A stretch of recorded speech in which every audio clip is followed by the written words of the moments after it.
December the 30th, 2009. Michael Vaughn with Brian Acker. Well, what a year this has been. Well, 2 years, really. The world changed for us in March. Yeah, we looked over the edge in March. S&P at 666, and from that point, this thing went nuts. Actually, when you look at our U.S. fund, for instance, I think we bottomed out at $1.20. $1.21 in terms of NAV, and we hit 241. So that's 100% gain that we had from the bottom. But the performance on both the Canadian and the U.S. fund is back where it was before 2007. Yeah, I mean, you're top quartile again, top of the list. The value came back in a huge way. I guess that's what I was trying to get at in terms of our rates of return. But at the end, it wasn't about valuation. Unfortunately, in 2008, it was about survivability. Yep. Any company that got cheaper actually got cheaper still. We buy dips, and obviously that was not the strategy for 2008, but certainly since March of this year, value has come back. Almost rationality has come back in the market, and we're huge. When value comes back, you outperform. I mean, we've seen that in 2 cycles now. Is value going to continue to be back in 2010? Great question. I think if valuation, I mean, valuation here, when you look at the market, I mean, everyone has an opinion on valuation, but in terms of looking at the math, it's good. It's not great. It's not way overpriced, but I think it's good here. So if the market, in a sense, you know, between, let's say, 2003 and July of 2007, continues to evaluate companies certainly on valuation. In other words, when stuff gets too expensive, it sells off, and stuff gets too cheap, it goes up. Then certainly going forward, in an active strategy, which we are in terms of systematically active strategy, in a sense we rebalance every month. I think, wow, this is the strategy to have. Are people still on the sidelines? Are they still gun shy? Yeah, there's a number of aspects of that. First of all, I think there's trillions sitting there waiting for this whatever correction is going to happen. I mean, depending who you listen to, it could be 10 to 15%. Some people are predicting more.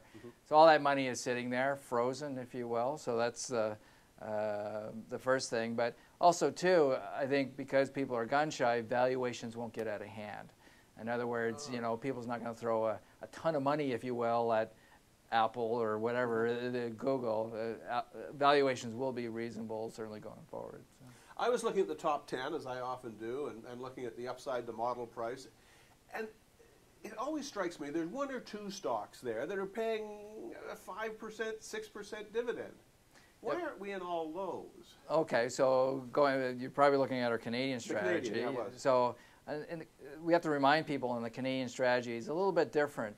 Half the portfolio on the Canadian side we have a 2-test rule. One is upside to model price, but also it's what we call a revision score. So in other words, are their earnings going up? What we find in Canada, and it's not the case in the US, but Canada is wonderfully inefficient. In other words, a company can come out with their earnings, they can boost their forecast, whatever, and that stock won't move until maybe a month or 2 months after those earnings announcements. So again, if you add a 2-part test to that, certainly our rates of return are big on that sort of portfolio. And again, depending upon how the returns are that particular year. But if you combine those 2 strategies together, we just found that there's almost like a turbo effect on those type of returns. Oh, I didn't realize that there was a different twist on the management of the Canadian fund. But go back to my question, though. Why not take the dividend deals if they're offered and there's still an upside to the model price? Dividend yields do work in very short periods of time when you're looking at long-term averages, but they don't work all the time. So, so for us, I mean, O'Shaughnessy did it in his book, What Works on Wall Street. There are other tests out there, and keep in mind, investors, you can go and test all this stuff scientifically, but dividend yields on their own do not yield market index returns. So what we do is we look for the true value of those in terms of valuation. But what we do is we grow what we call the equity of the company. Equity is earnings of the company less the dividends.